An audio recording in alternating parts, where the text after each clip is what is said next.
दारू नहीं मिलता है तो हम लोग का जान मार जाएगा। कितने बजे से खराब है? 9:30 बजे से। नहीं, काय का डर है? कुछ भी डर नहीं है। तो भाई लॉकडाउन का तीसरा चरण चालू हो चुका है, लेकिन शराब की दुकानें खुल गई हैं। और शराब की दुकानें खुलने का मतलब आपने तस्वीरों में देख ही लिया। चढ़े पड़े हैं लोग एक दूसरे के ऊपर, दे धक्का दे मुक्का, कैसे मेरा नंबर पहले आ जाए और ये दुकान बंद ना हो जाए उसके पहले वो आदमी कम से कम एक बोतल लेकर निकल जाए, जो पिछले 40 दिन से घर के अंदर बैठा हुआ इंतजार कर रहा था दुकान के खुलने की। यानी कि सोशल डिस्टेंसिंग की तो धज्जियां उड़ गई शराब की दुकानें खुलते ही। चाहे देश की राजधानी दिल्ली हो, चाहे उत्तराखंड हो, चाहे उत्तर प्रदेश हो, हर जगह से तस्वीरें हमने देखी। और सोशल मीडिया पर जो मखौल उड़ रहा है वो इस बात की तस्दीक करता है कि लोगों को ये तस्वीरें बहुत पसंद आ नहीं रही। आएंगी भी कैसे?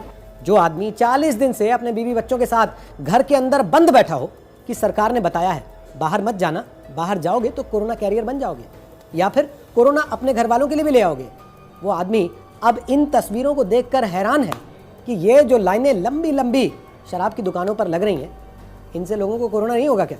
ये कोरोना को फैलाने वाले कैरियर नहीं बन जाएंगे क्या? आपने तबलीगी जमात को लेकर एक के बाद एक सवाल उठाए, ये शराबियों की जमात को लेकर सरकार के जहन में कोई सवाल नहीं आएंगे क्या? शराब खरीदने वाला शराब खरीदने के लिए तरह तरह के बहाने करे तो समझ में आता है। शराब बेचने वाली राज्यों की सरकारें वो एक के बाद एक बहाने ला रही हैं। भाई पूरी जीडीपी देश की क्या शराब के बेचने से ही खड़ी होगी? राज्य ऐसा भले ही ना मानते हो, लेकिन ये जरूर कहते हैं कि साहब शराब बेचने से ही हमारा काफी हद तक काम धंधा चल पाता है। ये समझने के लिए कि शराब का राज्यों की कमाई में कितना हिस्सा होता है, आपको ये जानना चाहिए कि असल में कोई राज्य कहां कहां से कमाता है। राज्यों की कमाई का मुख्य जरिया होता है जीएसटी, या फिर भू राजस्व, या फिर पेट्रोल और डीजल पर लगने वाला टैक्स, और चौथा गाड़ियों पर लगने वाला टैक्स और शराब से होने वाली कमाई। और ये शराब से होने वाली कमाई यानी कि एक्साइज ड्यूटी जिसको आप कहते हैं, वो सरकारों के लिए कमाई का एक बड़ा जरिया होती है। और भी कुछ कुछ साधन है, लेकिन ये बड़े साधन है किसी भी राज्य सरकार के लिए कमाई के। आपको पता है पेट्रोल, डीजल और शराब, इन दोनों चीजों को जीएसटी के दायरे से बाहर रखा गया। मालूम है क्यों? इसलिए कि राज्यों की सरकारें इनके ऊपर अपनी जरूरतों के मुताबिक टैक्स लगाकर अपनी जेब में पैसा डाल पाएं। पेट्रोल डीजल का झगड़ा तो आप अक्सर सुनते ही रहते हैं। अब जरा शराब का भी उदाहरण हम आपको एक दे देते हैं। राजस्थान की सरकार ने देश में ही बनने वाली विदेशी शराब पर 35 से 45% टैक्स कर दिया है। ऐसा ही कुछ बियर पर भी है, वहां पर भी टैक्स बढ़ाकर राजस्थान की सरकार ने 45% कर दिया। यानी कि कोई व्यक्ति अगर 100 रुपए की एक बियर की बोतल खरीद कर आता है राजस्थान में, तो वो 45 रुपए तो सरकार को टैक्स के तौर पर ही दे रहा है। अब आप पूछेंगे फिर भी आखिर ऐसा कितना कमा लेते होंगे राज्य शराब पर लगने वाले टैक्स से? शराब की कमाई कितनी हो जाती होगी? तो अमूमन 15 से 30% कमाई ज्यादातर राज्यों की वो शराब से ही होती है। अगर यूपी की बात करें तो शराब की बिक्री से मिलने वाला टैक्स यूपी के कुल राजस्व का 20% होता है। उत्तराखंड की कुल कमाई का भी 20% हिस्सा शराब से ही आता है। यह लिस्ट बहुत लंबी है, इसलिए नटशेल में आप इतना समझ लीजिए कि पिछले वित्त वर्ष में सभी राज्यों ने कुल मिलाकर 2.5 लाख करोड़ रुपए के आसपास की कमाई सिर्फ शराब से ही की थी। अब 40 दिन से तो लॉकडाउन है, ना तो पेट्रोल डीजल बिक रहे हैं क्योंकि गाड़ियां चल नहीं रही, ना ही प्लॉट कट रहे हैं क्योंकि कोई खरीद बेच तो हो नहीं रही।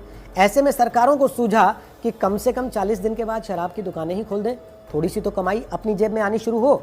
हालत ये हो गई है लॉकडाउन की वजह से कि राज्यों को 1.5 से 2% ज्यादा ब्याज दर पर कर्ज तक लेना पड़ रहा है। इसीलिए शराब की बिक्री शुरू करने के लिए राज्य की सरकारों ने केंद्र से गुजारिश की और केंद्र सरकार ने कुछ जरूरी शर्तों के साथ इस बात को मंजूरी भी दे दी।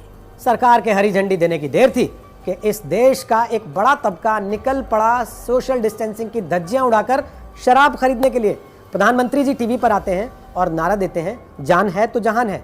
लेकिन जो लोग सड़कों पर शराब खरीदने के लिए सोशल डिस्टेंसिंग की धज्जियां उड़ाए पड़े हैं, लगता है उनका नारा है कि पिएगा इंडिया तभी तो जिएगा इंडिया।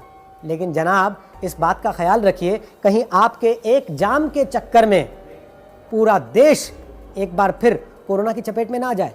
कहीं ऐसा ना हो कि फिर 4-6 दिन बाद सरकारें आकर प्रेस कॉन्फ्रेंस करें और कहें कि सिंगल सोर्स इवेंट की वजह से ही फिर से देश में कोरोना के मामले बढ़ने लगे हैं।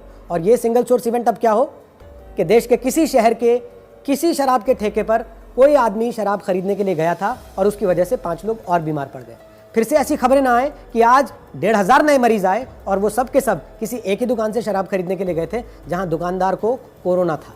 बेशक राज्यों को अर्थव्यवस्था चलानी है, कोरोना से इस लड़ाई के दौर में खर्चे बढ़े हैं, उन खर्चों को कहीं ना कहीं से पूरा भी करना है। लेकिन शराब बेचने के दौरान नियमों का पालन ना हो, उनकी धज्जियां उड़ती रहें, ये बुरा है। सरकारों को इसका कोई ना कोई रास्ता निकालना पड़ेगा।